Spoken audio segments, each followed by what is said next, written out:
Hello, and welcome back, my fellow Lovecraftians. Today we'll be reading another complete short story called The Nameless City by H.P. Lovecraft.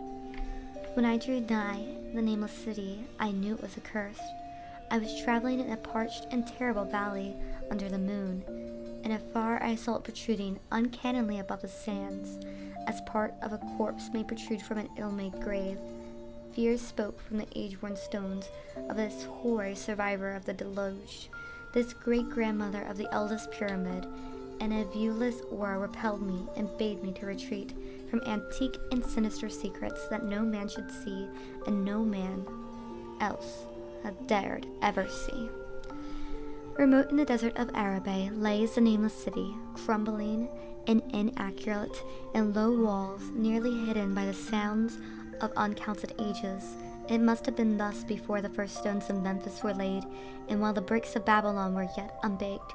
There is no legend so old as to give it a name, or to recall what it was ever alive, but it is told of in whispers, around campfires, and muttered about by grandmoms, and in the tent of sheiks, so that all the tribe shun it without wholly knowing why.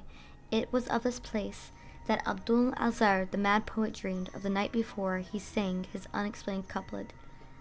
That is not dead which can eternal lie, and with strange eons even death may die. I should have known that the Arabs had good reason for shunning the Nameless City, the city told of in strange tales, but seen by no living man. Yet I defied them, and went into the untreaded waste with my camel. I alone seen it, and that is why no other face bears such hideous lines of fear as mine. Why, no other man shivers so horribly when the night winds rattles the windows. When I came upon it in the ghastly stillness of the unending sleep, it looked at me, chilly from the rays of a cold moon amidst the desert heat, and as I returned it look, I forgot my triumph, as finding it and stopped will my camel to wait for the dawn. For hours I waited, till the east grew gray, and the stars faded, and the gray turned to roseal light edged with gold. I heard a moaning and saw a storm of sand stirring among the antique stones. Through the sky was clear, and the vast reaches of the desert still. Then suddenly, above the desert's fair rim, came the blazing edge of the sun, seen through the tiny sandstorm which was passing away. In my fever state, I fancied that from some remote depth there came a crash of musical metal to hail the fiery disk as Memnon hails it from the bank of the Nile. My ears rang and my imagination seethed as I led my camel slowly across the sand to that unvocal stone place, that place too old for Egypt and Meroe to remember, that place where I alone of the living men had seen. In and out amongst the shapeless foundations of houses and palaces I wandered, finding never a carving or inscription to tell of those men, if men they were, who built the city and dwelt therein so long. The antiquity of the spot was unwholesome, and I longed to encounter some sign or device to prove that the city was indeed fashioned by mankind. There were certain proportions and dimensions in the rooms which I did not like. I had with me many tools, and dug much within the walls of the obliterated edifice, but progress was slow, and nothing significant was revealed. When night and the moon returned, I felt a chill wind, which brought new fear, so that I did not dare to remain in the city, and as I went outside the antique halls to sleep, a small sighing sandstorm gathered behind me, blowing over the gray stones, though the moon was bright and most of the desert still. I awakened just as dawn, from this pregnant of horrible dreams, my ears ringing as from some metallic peal. I saw the sun peering readily through the last gust of the little sandstorm that hovered over the Nameless City, and marked the quietness of the rest of the landscape. Once more I ventured within those brooding ruins that swelled beneath the sand like an ogre under a coverlet, and again dug vainly for relics of the forgotten race. At noon I rested, and in the afternoon I spent much time tracing the walls in the beyond streets and the outlines near vanished buildings. I saw that the city had been mighty indeed, and wondered at the source of its greatness. To myself I pictured all the splendors of an age so distant that Chandler could not recall it, and though of Sareth and Doomed that stood in the land of Minar when mankind was young, and Ibe was the carven of grey stone before mankind existed. All at once I came upon a place where the bedrock rose, stark through the sand, and formed a low cliff. And here I saw the doorway of what seemed to promise further traces of the artilect people, who rudely of the face of the cliff were the unmistakable facades of several small squat rock houses or temples, whose interiors might preserve many secrets of ages too remote for calculation. Those sandstorms had long since effaced any carvings which may have been outside. Very low and sand-choked were all the dark departures near me, but I cleared one with my spade and crawled through it, carrying a torch to reveal whatever mysteries it might hold. When I was inside, I saw that the cavern was indeed a temple, and behind plain sights of the race that had lived and worshipped before the desert was a desert. Primitive altars, pillars, and niches, all curiously low, were not absent, and though I saw no sculptures nor ferocious, there were many singular stones clearly shaped into symbols by artificial means. The lowness of the chiseled chamber was very strange, for I could hardly more than kneel upright, but the area was so great that my torch shewed only part of the time. I shuddered oddly in some of the far corners, for certain altars and stones suggested forgotten rites of terrible, revolting, and inexplicable nature, and made me wonder what manner of men could have made and frequented such a temple when I had seen all the places contained. I crawled out again, avid to find that the other temple might yield. Night had now approached, yet the tangible things I had seen made curiosity stronger than fear. So I did not flee from the moon-long, groaning cast shadows that had daunted me when I first saw the Nameless City. In the twilight, I cleared another pentre with a new torch and crawled into it, finding more vague stones and symbols, though nothing more definite than the other temple had contained. The room was just as low, but much less broad, ending in a narrow passage crowded with obscure and cryptic shrines. About the shrines I was prying when the noise of a wind and of my camel outside broke through the stillness and drew me forth to see what could have frightened the beast. The moon was gleaming vividly over the prevailing units and ruins, lighting a dense cloud of sand that seemed blown by a strong but discerning wind. From some point along the cliff ahead of me, I knew it was the chilly, sandy wind which had disturbed the candle. It was about to lead him to a place of better shelter, when I chanced to glance up and saw that there was no wind atop the cliff. This astonished me and made me fearful again, but I immediately recalled the sudden local winds I had seen and heard before at sunrise and sunset, and judged it was a normal thing. I decided that it came from some rock fissure, leading into the cave, of course, and watched the troubled sand to trace it to its source, soon perceiving that it came from the black orifice of the temple, a long distance south of me.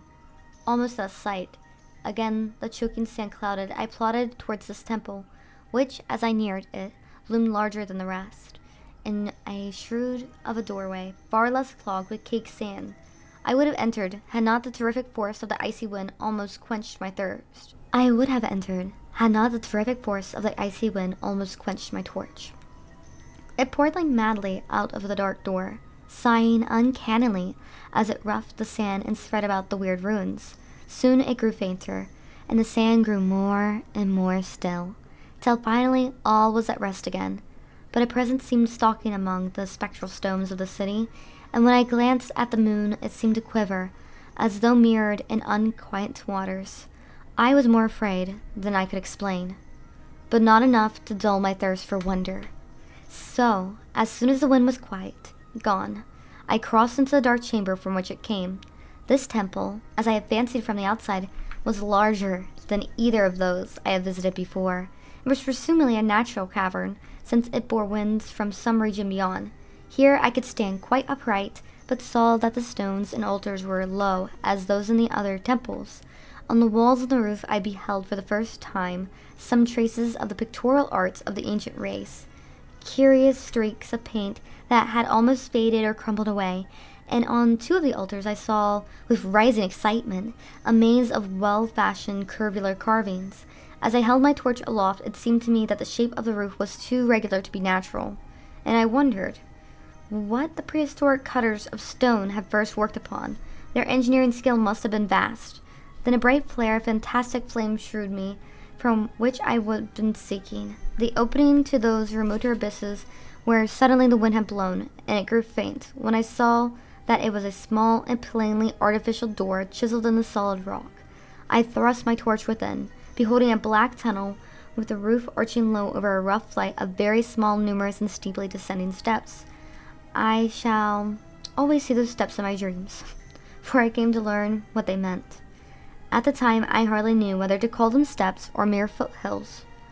In a perception descent, my mind was whirling with mad thoughts. And, of course, the words and warnings of the Arab prophets seemed to float across the desert from the lands that men know to the Nameless City and the men's that dare not to know. Yet I hesitated only a moment before advancing through the portal and commencing to climb cautiously down the steep passage, feet first, as though on a ladder. It is only in the terrible phantasma of drug and delirium that any other men could have done such a descent as mine. The narrow passage led infinitely down, like some hideous haunted well, and the torch I held above my head could not light the unknown depths towards which I was crawling. I lost track of the hours, and forgot to consult my watch, though I was frightened when I thought of the distance I must be traversing. There were changes of directions and steepness, and once I came to the long, low, level passage, where I had to wiggle my feet first along the rocky floor, holding my torch at arm's length behind my head. The place was not high enough for kneeling. After that, there were more of the steep steps, and I was still scrambling down intermediately when my failing torch died out. I do not think I noticed it at the time, for when I did notice it, I was holding it high above me, as if it were ablaze.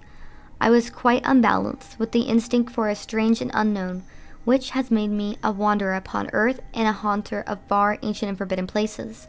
In the darkness there flashed before my mind fragments of cherished treasury of demonic lore, sentences from Aldous, the mad Arab, paragraphs from the apocalyptical nightmares of Demise, and the infamous lines from the delirious Magna di Mondo of Gerter de Metz. I repeated queer extracts and muttered of Alcibiade and the daemons that floated with him down the Oxus, later chanting over and over again a phrase from one of Lord Dunsey's tales, the unreverted blackness of the abyss. Once when the descent grew amazingly steep, I recited something in a sing-song from Thomas Moore until I feared to recite some more. A reservoir of darkness black as witches' cauldrons are, when filled with wounded drugs and lifts and dissolutely to look. It put my passing down and through that chasm I saw beneath, as far as vision could explore. The jetty sides as smooth as glass, looking as if just to vanish, or with the dark pitch, the sea of death that throws out upon its slimy shore. Time had quite erased to exist. When I was on my feet again, I felt a level floor. I found myself in a place slightly higher than the rooms in the two smaller temples, now so inaccurately far above my head. I could not quite stand, but could kneel upright, and in the dark I shuffled and crept hither and thither at random. I soon knew that I was in a narrow passage, whose walls were lined with cases of wood having glass fonts. As in that puzzle look in the abyssal place, I felt of such things as polished wood and glass. I shuddered at the possible implications. The cases were apparently ranged along each side of the passage at regular intervals, and were oblong and horizontal, hideously like coffins in shape and size. When I tried to move two or three for further examination, I found they were firmly fastened. I saw that the passage was a long one, so floundered ahead rapidly in a creeping run that would have seemed horrible had an eye watched me in the blackness, crossing from side to side occasionally to feel my surroundings and be sure the walls and rows of cases still stretched on. Man is so used to thinking visually that I almost forgot the darkness and pictured the endless corridor of wood and glass in as low-studded monotony as though I saw it. And then in a moment of indescribable emotion, I did see it. Just when my fancy merged into real sight, I cannot tell, but there came a gradual glow ahead, and all at once I knew that I saw the dim outlines of the corridor and the cases revealed by some unknown subterranean proficience. For a little while all was exactly as I had imagined it, since the glow was very faint, but as I mechanically kept on stumbling ahead into the strange light, I realized that my fancy had been but feeble. This hall was no relic of crudity, like the temples in the city above, but a monument of the most magnificent and exotic art. Rich, vivid, and daringly fantastic designs and pictures formed a continuous scheme of mural paintings, whose lines and colors were beyond description. that contains of the mummified forms of creatures outreaching grotesque in the most chaotic dreams of man. To convey any idea of these monstrosities is impossible. They were of the reptile kind, with body lines suggesting something of the crocodile, something of the seal, and more often of which were naturalists or pathologists have ever heard. In size, they approximated a small man, and their forelegs bore delicate and evidently flexible feet, curiously like human hands and fingers. But strangest of all were their heads, which presented a contour violating all known biological principles. To nothing can such things be well compared. In one flash, I thought of comparisons as varied as the cat, the bulldog, the mythic stag, and the human being. Not Jove himself had so colossal and prominent a forehead, yet the horns and the noselessness and the alligator-like jaw placed the thing outside all established categories.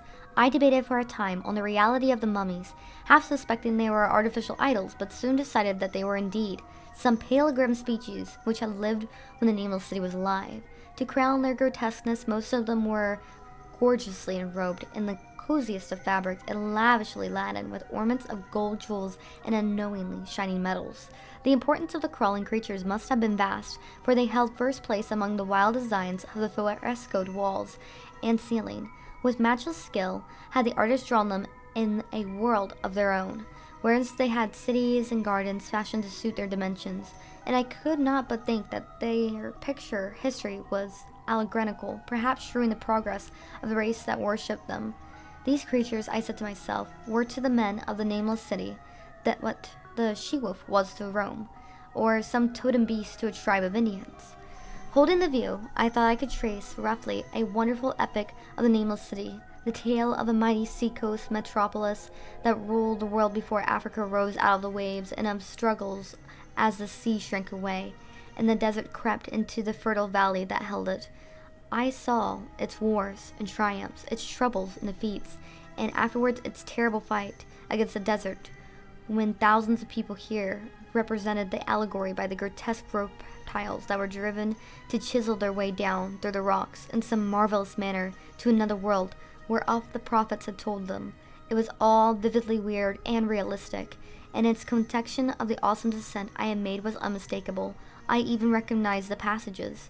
As I crept along the corridor towards the brighter light, I saw later stages of the painted epic, the leave-taking of the race that had dwelt in the Nameless City in the valley around for 10 million years, the race whose souls shrank from quitting scenes their bodies known so long, where they had settled as nomads of the earth's youngs, hewing in the virgin rock, those primal shrines as which they never ceased to worship. Now that the light was better, I studied the pictures more closely, and remembering that the strange reptiles must represent the unknown men, pondered upon the customs of the Nameless City.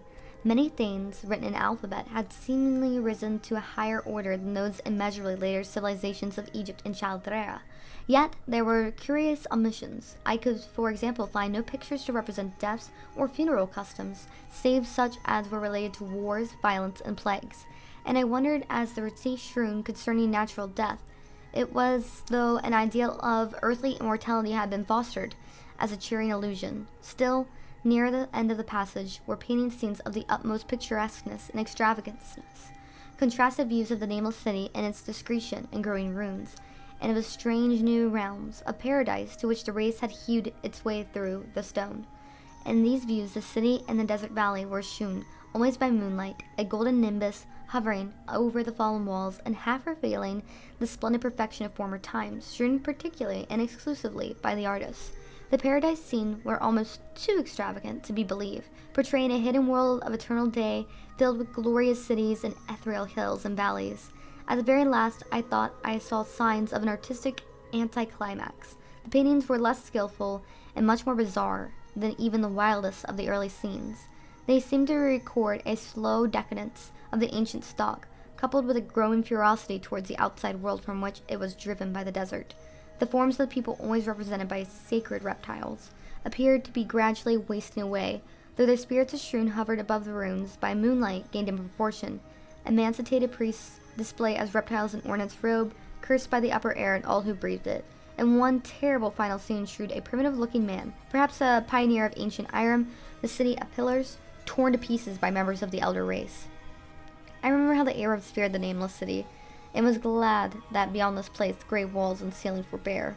As I viewed the pavement of mural history, I had approached very closely the end of the low-ceiled hall, and was aware of a great gate through which came all the illuminating protuberance. Creeping up to it, I cried aloud in transcendent amazement at what lay beyond it.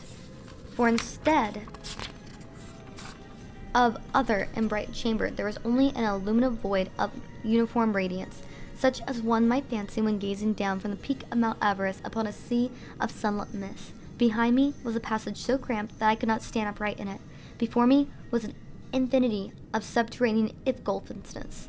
Reaching down from the passage into the abyss was the head of a steep flight of steps, small, numerous steps like those of the black passage I had traversed, but after a few feet the glowing vapors concealed everything. Swung back open against the left-hand wall of the passage was a massive door of brass, incredibly thick and decorated with fantastic bas-reliefs, which could, if closed, shut the whole inner world of light away from the vaults and passage of rock.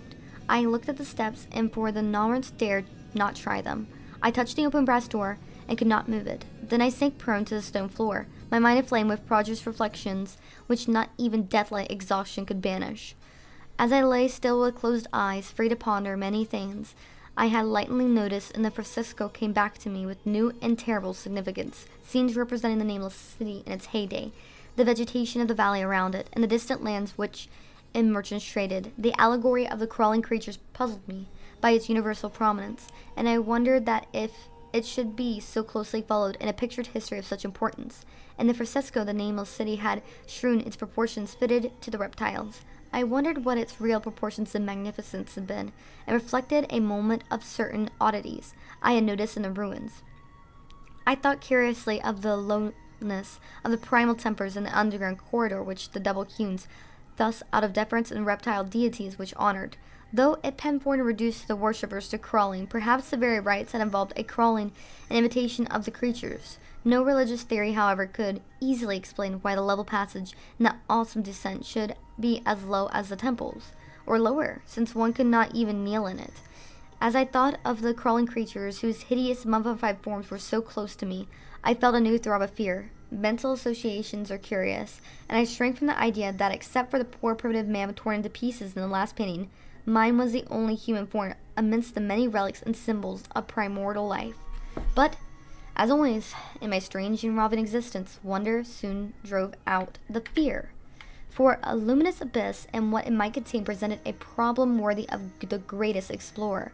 That a weird world of mystery lay far down that flight of peculiarly small steps I could not doubt, and I hoped to find there were more human memorials which in the painted corridors have failed to give. The frescoes that had pictured unbelievable cities, halls, valleys, and the lower realms, and my fancy dwelt on the rich and colossal ruins that awaited me. My fears indeed concerned the past rather than the future, not even the physical horror of my own position in the cramped corridor of dead reptiles and anteloped frescoes, miles below the world I knew, and faced by another world of eerie light and mist, could match the lethal dread I felt at the abyssal antiquity of the scene and its soul. An ancientness so vast that the measurement its feeble seemed to layer down from the primordial stones and rock-hewn temples in the Nameless City, while the very latest of the astounding maps in the frescoes showed oceans and continents that man had forgotten, with only here and there some vaguely familiar outline of what could have happened in the geological eon since the painting ceased and the death-hating race recently succumbed to decay. No man might say. Life had once teemed in those caverns, and in the luminous realm beyond. Now I was alone, with vivid relics, and I trembled to think of the countless ages through which these relics have kept a silent and deserted vigil. Suddenly, there came another burst of acute fear, which had immediately seized me ever since I first saw the terrible valley in the Nameless City under a cold moon, and despite my exhaustions, I found myself staring frantically to a sitting posture and gazing back at the black corridor towards the tunnels that rose to the outer world. My sensations were much like those which had made the shun the Nameless City at night, and were inexplicably as they were poignant. In another moment, however, I received a still greater shock in the form of a definite sound, the first which had broken the utter silence of the tomb-like depths. It was a deep, low moaning, as of a distant throng of condemned spirits, and came from the direction in which I was staring. Its volume rapidly grew, till soon it reverberated frighteningly through the low passage, and at the same time I became conscious of an increasing draft of cold air, likewise flowing from the tunnels in the city above. The torch of the air seemed to restore my balance, for I instantly recalled the sudden gust which had risen around the mouth of the abyss. Each sunset and sunrise, one of which had indeed served to reveal the hidden tunnels to me. I looked at my watch and saw the sunrise was near, so braced myself to resist the gale which was sweeping down to its caverns home, as if it had swept forth at evening. My fear again waned low, since a natural phenomenon tends to dispel broodings over the unknown. More and more madly poured in shrieking, moaning night wind into that gulf of the inner earth. I dropped prone again and clutched vainly at the floor, for fearing of being swept boldly through the open gate into the phosphorescent abyss. Such fury I had not expected as I grew aware of an actual slipping of my form towards the abyss. I was beset by 1,000 new terrors of apprehension and imagination. The malignancy of the blast awakened incredible fancies.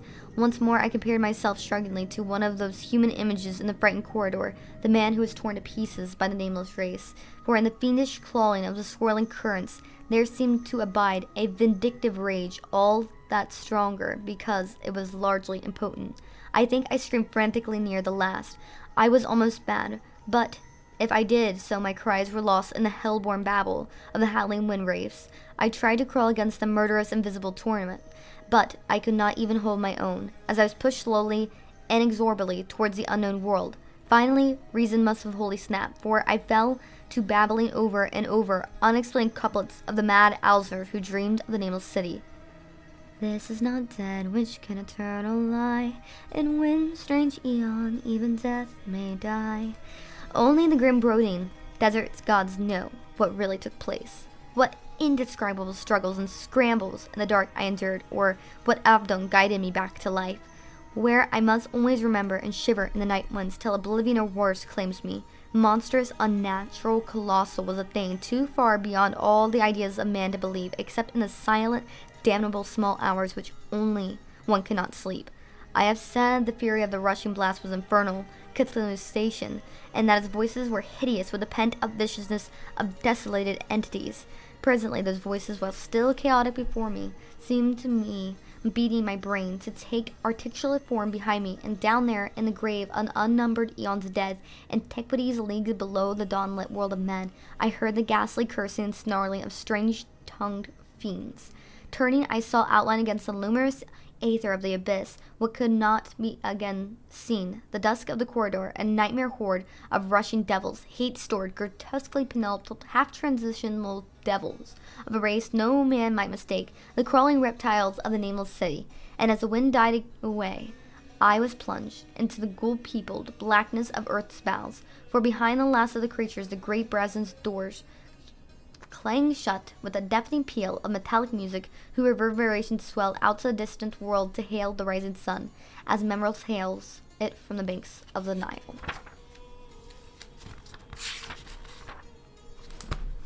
Such concludes The Nameless City by H.P. Lovecraft. I, for one, love Egypt. I always thought I would want to be an Egyptologist or pillage for artifacts of nameless races and lost civilizations, much like the burning of the Great Library of Alexandria, where we lost quite a decent amount of history. There's history behind reptiles, too, being gods of even fertility in some tales of old Egyptology, where on this spin, they seem to be creatures of death, eldritch beings that claw at the fact that they can't grasp their own mortality and must live forever in a damnable situation. I, for one, really enjoyed this story, as it had a lot of world building and really kept me on my seat to find out what happened to those people. How did that one soul man get ripped apart in the murals? There's so much left unanswered, and I'd love to hear your feedback. Feel free to comment below, and like and subscribe, it does help the channel. And until next time, my Lovecraftians, bye-bye.